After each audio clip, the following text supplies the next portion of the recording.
محترم بزرگوں، دوستوں، میرے دینی اور ایمانی بھائیوں، ہم جس دور میں جی رہے ہیں اس دور میں بہت ساری ایسی نئی چیزیں ایجاد ہوتی چلی جا رہی ہیں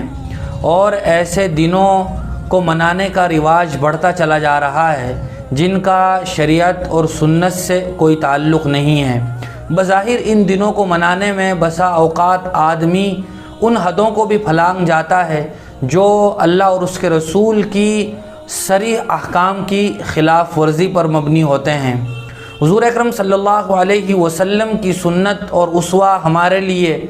وہ قابل تقلید اسوہ ہے کہ جس پر چل کر ہم زندگی کے تمام تر مراحل بآسانی طے کر سکتے ہیں۔ سال بھر میں ایسے من گھڑت دنوں کو منانے کا رواج بڑھتا جا رہا ہے کہ جن کو اگر ہم اسلامی شریعت سے تقابل کرتے ہوئے دیکھتے ہیں تو ان کا کوئی تذکرہ شریعت میں موجود نہیں ہے۔ مثال کے طور پر چاکلیٹ ڈے، کس ڈے، اسی طرح فروری کی 14 تاریخ کو جو ویلنٹائن ڈے منایا جاتا ہے، یہ وہ دن ہے کہ جن میں فحاشیت اور عریانیت کو فروغ دیا جاتا ہے۔ 14 تاریخ کو جو ویلنٹائن ڈے منایا جاتا ہے یہ بھی یوم محبت کے نام سے منایا جانے والا ایسا ہی دن ہے جس میں اظہار محبت کے نام پر بے رحروی اور اسلام سے روگردانی اور بے حیائی کو فروغ دیا جاتا ہے۔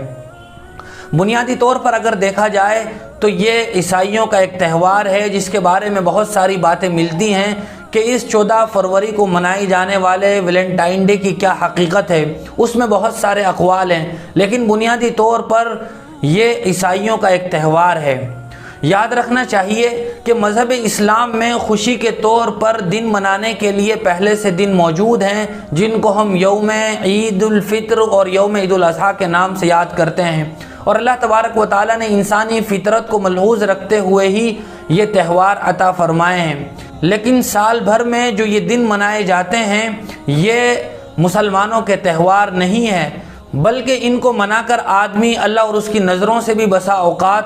گر جاتا ہے۔ ویلنٹائن ڈے کو جو کچھ ہوتا ہے وہ سب ہم سب کی نظروں کے سامنے ہے۔ مسلمانوں میں یہ بڑھتا ہوا رجحان ہمیں بے حیائی کی طرف لے جا رہا ہے، حالانکہ اللہ تبارک و تعالیٰ قرآن مجید میں ارشاد فرماتے ہیں ان الذین یحبون ان تشیع الفاحشۃ فی الذین آمنوا لہم عذاب علیم فی الدنیا والآخرہ واللہ یعلم وانتم لا تعلمون، کہ جو لوگ مسلمانوں میں بے حیائی پھیلانا چاہتے ہیں ان کے لیے دنیا اور آخرت میں دردناک اور رسوا کن عذاب ہے۔ حضور اکرم صلی اللہ علیہ وسلم کی حیا پر مشتمل بہت ساری حدیثیں ہیں۔ آپ نے فرمایا الحیاء شعبۃ من الایمان، کہ حیا یہ ایمان کا ایک حصہ ہے۔ اگر کہا جائے تو یہ بھی کہا جا سکتا ہے کہ جو حیا ہے وہی ایمان ہے اور جو ایمان ہے وہی حیا ہے۔ اور اگر ہم حیا کے تمام تر پردوں کو چاک کر دیں تو حضور اکرم صلی اللہ علیہ وسلم کا فرمان ہے اذا فاتک الحیاء فافعل ما شئت، کہ جب تمہارے اندر حیا موجود نہ ہو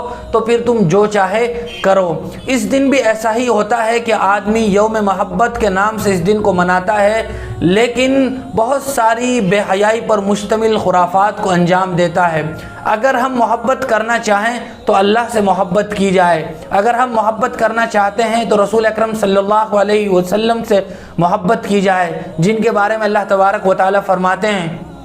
قل ان کنتم تحبون اللہ فاتبعونی یحببکم اللہ ویغفر لکم ذنوبکم، کہ اگر تمہیں اللہ سے محبت کا دعویٰ ہے تو میرے رسول کی اتباع کرو تو اللہ تم سے محبت کرے گا۔ حضور صلی اللہ علیہ وسلم کا فرمان ہے لا یؤمن احدکم حتی اکون احب الیہ من والدہ وولدہ والناس اجمعین، کہ تم میں سے اس وقت تک تمہارا ایمان کامل نہیں ہو سکتا جب تک میری محبت تمہیں اپنے سے زیادہ اپنی اولاد اور جان مال سے زیادہ پیاری نہ ہو جائے۔ حضور اکرم صلی اللہ علیہ وسلم کا فرمان ہے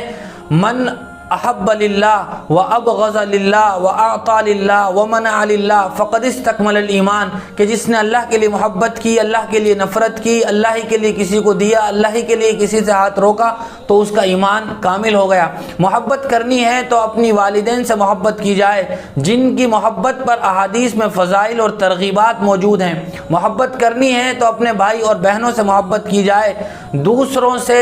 اور غیر محرم نوجوان خواتین سے اس طرح نام نہاد محبت کے عنوان سے بے حیائی کو فروغ دینا یہ اللہ اور اس کے رسول کی ناراضگی کا سبب ہے۔ اور یہ غیر اسلامی رسمیں اگر اسی طرح مسلمانوں میں پروان چڑھتی رہی، جنم دن منایا جاتا رہا اور ویلنٹائن ڈے کے نام سے یہ خرافات انجام دی جاتی رہی تو وہ دن دور نہیں کہ اسلامی تہذیب یہ لوگوں کی نظروں سے اوجھل ہو کر رہ جائے اور ہماری آنے والی نسلیں بھی انہی خرافات میں پڑ جائیں۔ حالانکہ اسلامی تہذیب اور کلچر ہی وہ تہذیب ہے جو اپنانے کے قابل ہے، دنیا اور آخرت میں ہمارے لیے فلاح و کامرانی کا ذریعہ ہے، اور یہ دوسروں اور غیروں کا تہوار ہے۔ آپ نے نہیں سنا ہوگا کہ کسی آدمی نے اور کسی غیر مسلم نے بقرعید کے دن مسلمانوں میں کے تہوار میں شرکت کی غرض سے کوئی جانور ذبح کیا ہو۔ آپ نے نہیں دیکھا ہوگا کہ کسی غیر نے عید کے دن مسلمانوں کے تہوار کی وجہ سے عید کی نماز پڑھی ہو۔ تو کیوں مسلمان دن بدن غیروں کو تہوار کو اپناتے چلے جا رہے ہیں اور اللہ کی نظروں سے اور رسول اکرم صلی اللہ علیہ وسلم سے